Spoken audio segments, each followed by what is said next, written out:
Guys, kalian tahu nggak sih apa itu constructed wetlands? Istilah ini pertama kali dikenalkan oleh Käthe Seidel di Jerman pada tahun 1950-an. Ketika itu, ia memanfaatkan tumbuhan di lahan basah untuk dibangun sebuah sistem pengolahan air limbah yang sekarang lebih dikenal sebagai constructed wetlands, atau bisa nih kita singkat menjadi CWS. Mengutip dari beberapa pernyataan, CWS dapat didefinisikan sebagai lahan basah buatan dengan fungsi pemurnian air menggunakan metode fisika, kimia, biologi dalam sebuah ekosistem.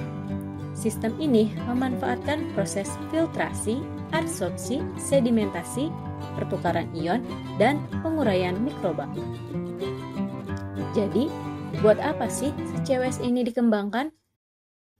Kalian tahu dong, sekarang perkembangan penduduk di daerah urban sangat pesat, tetapi hal itu masih diiringi dengan terbatasnya sarana sanitasi juga instalasi pengolahan air limbah, yang akhirnya memicu munculnya berbagai permasalahan. Di antaranya, penurunan ketersediaan air bersih, kualitas air tanah dan air permukaan, pencemaran udara, hingga penurunan kesehatan masyarakat. Wah, serem juga ya. Hal inilah yang membuat tuntutan akan pengolahan air limbah untuk perbaikan sanitasi semakin meningkat. Nah, Indonesia ini menjadi salah satu negara yang membutuhkan solusi berkelanjutan untuk mengatasi permasalahan tersebut. Lebih lanjut, menurut data Ismuyanto tahun 2010, pencemaran air sungai 60-70% berasal dari limbah domestik, guys, seperti sanitasi, sampah, dan deterjen, 30% dari limbah industri, dan 10% dari limbah pertanian dan peternakan.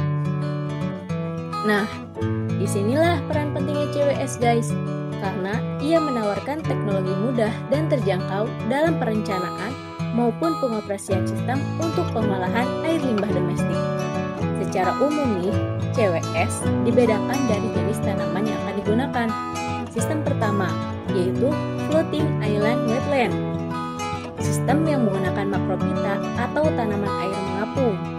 Kedua, Surface Flow Wetlands atau dikenal sebagai lahan basah buatan tipe aliran permukaan. Sistem ini menggunakan tanaman yang hidup di dalam air.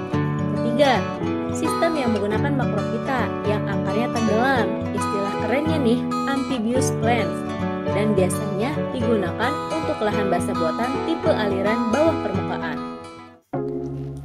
Selain tanaman air, CWS juga menggunakan berbagai media lainnya loh, seperti penggunaan kerikil, zeolit, arang, sampai botol bekas air mineral. Wah, bisa sekalian daur ulang sampah nih. Pemilihan lokasi CWS juga menjadi faktor penting, karena hal itu akan berpengaruh terhadap pemilihan jenis tanaman. Untuk lokasi terik atau panas, bisa nih menggunakan tanaman akar wangi, lembang, dan bunga tasbih. Untuk lokasi teduh, bisa banget menggunakan iris kuning dan philodendron. Nah, selain menentukan perencanaan CWS, ada beberapa hal yang juga perlu dipertimbangkan. Di antaranya, 1. Multi tujuan.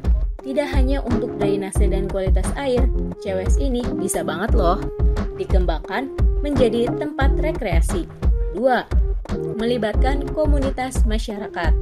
3. Dilengkapi dengan program penyadaran masyarakat agar kedepannya teknologi CWS bisa tetap terjaga dan semakin berkembang. Kesimpulannya, CWS merupakan teknologi hijau yang efisien untuk pengolahan air limbah. Selain itu, penerapannya pada infrastruktur ekologi dapat menyediakan beberapa layanan bagi masyarakat, alam, ekologi baru pada pengolahan air, bahkan sampai pada pengendalian banjir. Wah, bermanfaat sekali ya CWS ini. Semoga kedepannya teknologi ini bisa secara masif diterapkan di Indonesia ya. Dan ingat, orang pintar, jaga lingkungan.